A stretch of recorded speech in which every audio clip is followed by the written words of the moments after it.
Recognizing Ms. Mace from South Carolina.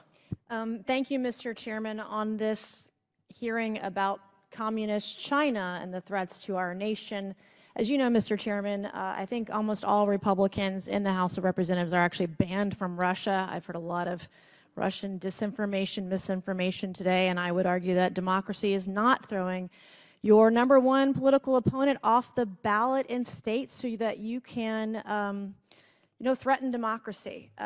So the Chinese Communist Party is the greatest threat to the free world known to man. They are methodical, they are intentional, and they are dangerous. Unlike our country's more brazen enemies, the CCP plays the long game and acts covertly in an attempt to seemingly keep their hands clean. America sees right through it, and most of us, keyword most of us, know better. Whether it be through deadly Chinese fentanyl smuggled across our southern border, cyber warfare, or stealing of American data, intellectual property, trade secrets, etc., the Biden administration has failed to protect Americans, not only at our wide open southern border, but also our interests from the communist threat, all while funding jihad terrorism around the world. That's what this administration does. So, last month, a former employee at one of the largest American technology companies who was a Chinese spy was indicted and charged with 4 counts of theft of trade secrets in connection with a plan to steal proprietary information related to artificial intelligence from the company. The theft of advanced technologies plays into CCP's cyber warfare and threatens America's national security. My first question today goes to General Spalding. To advance its destructive ambitions, the CCP wants to become a cyber superpower. Do they aim to do this by having CC-backed operatives in America stealing emerging technologies from American companies? They do, and they also seek to gather as much data as they can about the United States in order to become, in their term, an AI superpower.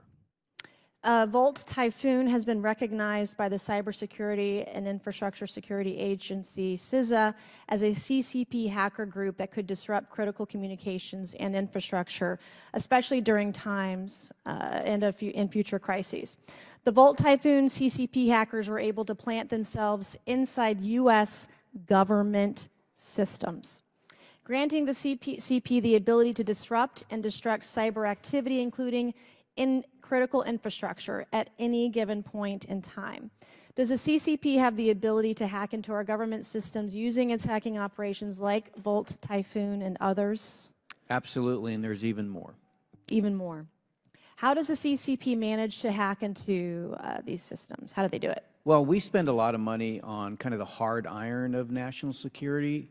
They spend a lot of money on infiltration, political influence, and in particular having millions of hackers that are focused on these types of disruptive activities. And they're doing it all day, every day, aren't they? Every day. Yeah. If the U.S. government buys and uses equipment manufactured in China, could the CCP potentially access information on that equipment? Absolutely, and that's one of the reasons why we push to get Huawei out of telecommunications networks around the free world. What is the most vulnerable equipment that the government could purchase? Well, I mean, obviously routers, but for our electric grid, those large power transformers that, for the most part, come from China are one of the biggest ones because they take years to build. Okay. And then what are the dangers of CCP cyber warfare for just everyday Americans and then also critical infrastructure? It's really about taking your data that you that comes from you being on these platforms, whether it be TikTok or Facebook or any of the others, and then learning how to influence you to not be a fan of our republic and to embrace a more authoritarian system. I mean, that's essentially what they're trying to do, and they've been very successful at it. The CCP is trying to do that, but also, I mean, there are American companies, there are social media companies, there are apps that are essentially doing the same thing. Would you agree with that?